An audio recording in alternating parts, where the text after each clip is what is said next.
Hoy, tú y yo vamos a hablar de uno de los diseñadores españoles más importantes y que probablemente no conozcas. Hoy vamos a hablar de Mariano Fortuny. Pero antes, si te gusta este contenido de moda, porfa, suscríbete y sígueme en redes, que las voy a dejar por aquí, porque, bueno, pues voy subiendo un poquito de contenido diferente a lo que subo en YouTube, ¿vale?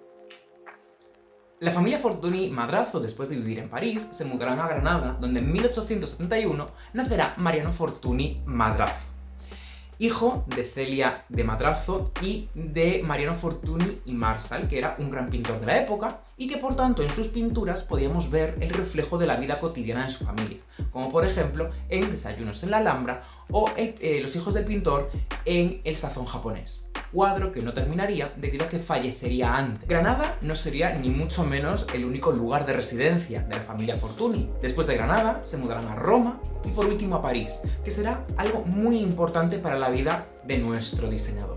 ¿Por qué? Bueno, pues porque en París lo que va a hacer es entrar en contacto con todas las artes. Estamos hablando de un París de finales del siglo XIX, lleno de vanguardias, lleno de exposiciones universales, con avances tecnológicos muy importantes.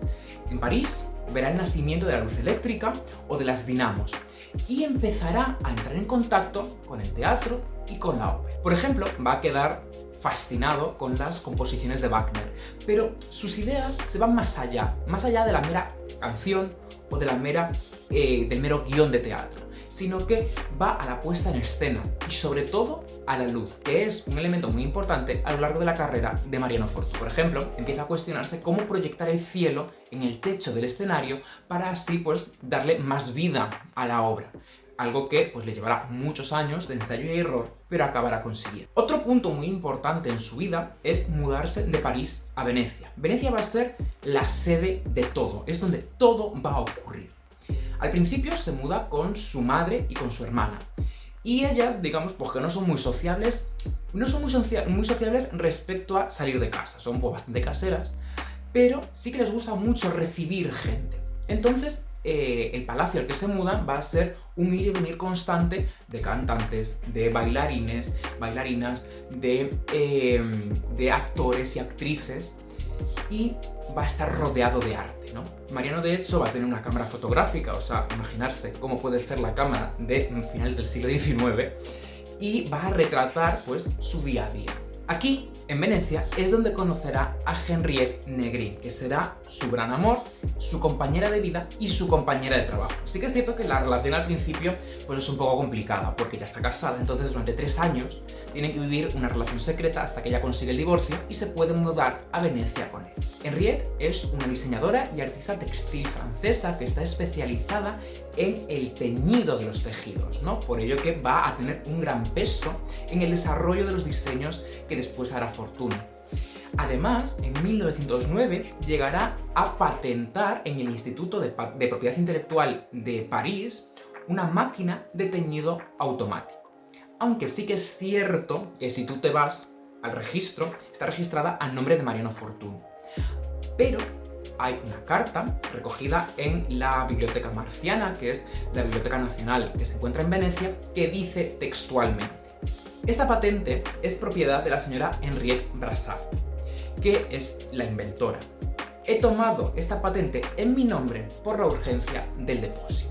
Es decir, el propio Mariano Fortuny reconoce en una carta que por razones de necesidad se tuvo que patentar esta máquina de teñido a su nombre. En 1898 se mudan al Palazzo Pesaro Orfei. A día de hoy es lo que se conoce en Venecia como el Museo Fortuny. Es un edificio que data del siglo XV y que fue mandado construir por la familia de Benedetto Pesaro.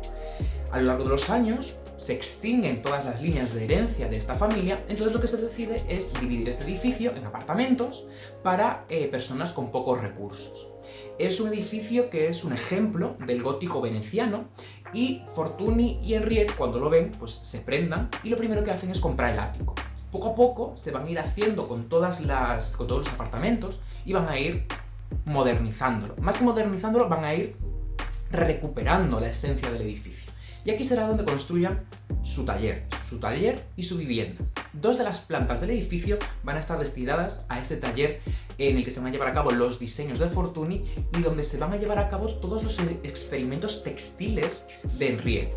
Como dato curioso, tras la muerte de Fortuny, Henriette cede el edificio al Ayuntamiento de Venecia con una única condición, y es que a perpetuidad ese edificio tiene que ser destinado a el arte. En París se produce el germen del interés de Fortuny por la luz, pero la luz no solo como elemento de iluminación, sino como el conjunto de la luz, la puesta en escena, los vestuarios, etc.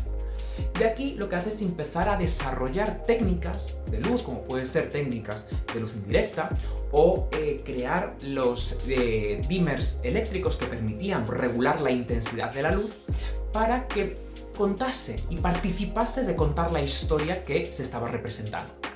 Aquí nace la denominada cúpula Fortuny.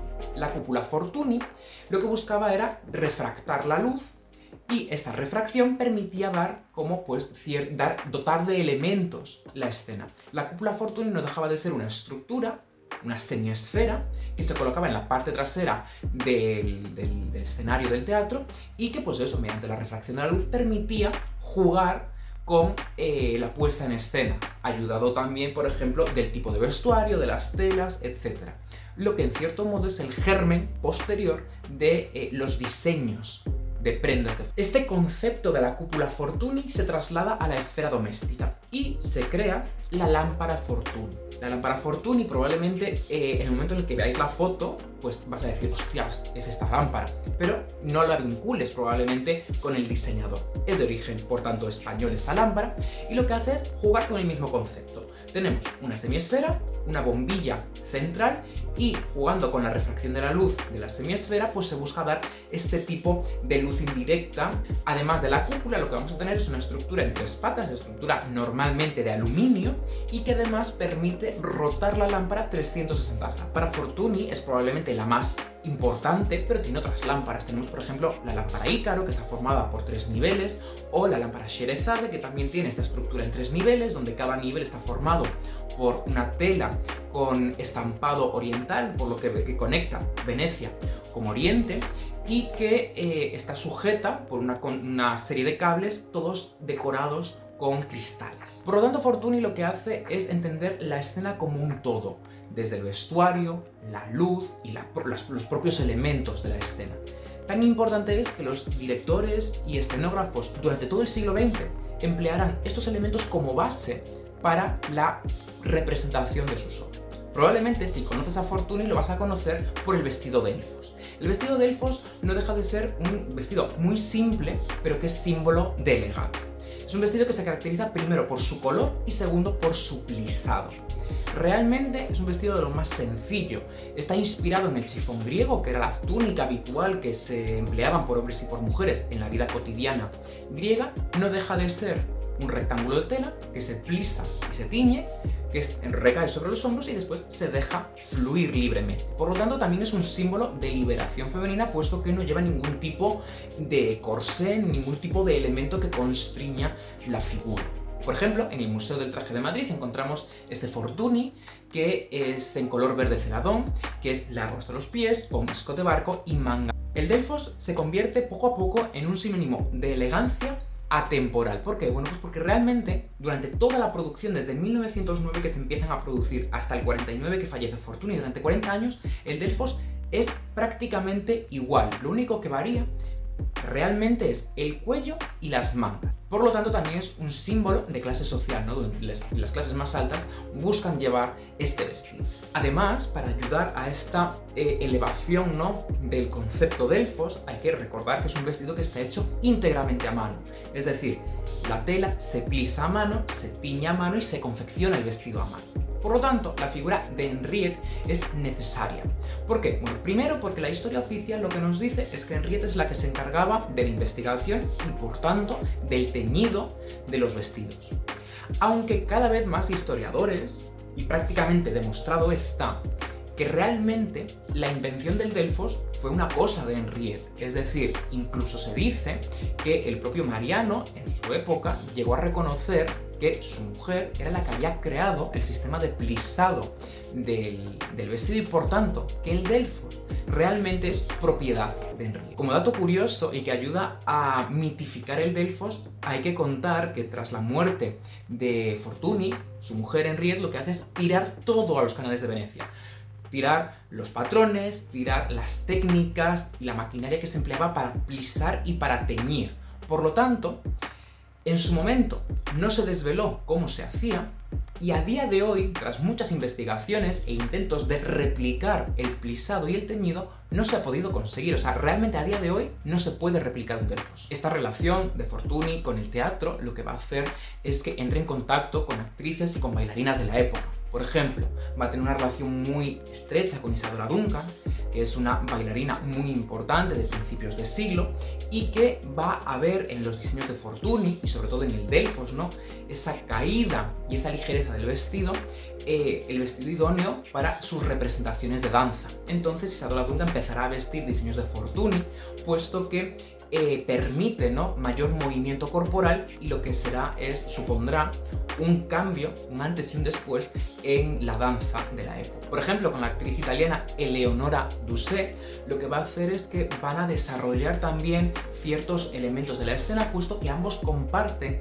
ese interés y esa fascinación por aunar, por el todo artístico, ¿no?, por la importancia de la luz, del vestuario, de la escenografía, más allá del mero guión. Por ejemplo, también con la icónica Anna Pavlova, bailarina rusa, también va a tener mucha relación, puesto que ella va a quedar fascinada por la experimentación y las diferentes técnicas que va introduciendo Fortuny, y ambos lo que van a hacer es como intentar aunar todas las artes de la época, ¿no?, para buscar un mayor desarrollo artístico. Tanto Fortuny como la relación de Fortuny con diferentes artistas de la época lo que va a hacer es crear innovaciones que van a sentar las bases para el desarrollo del teatro durante todo el siglo XX. En 1949 fallece Mariano Fortuny y es cuando para mí comienza la leyenda, pero una leyenda en escenografía más que en diseño.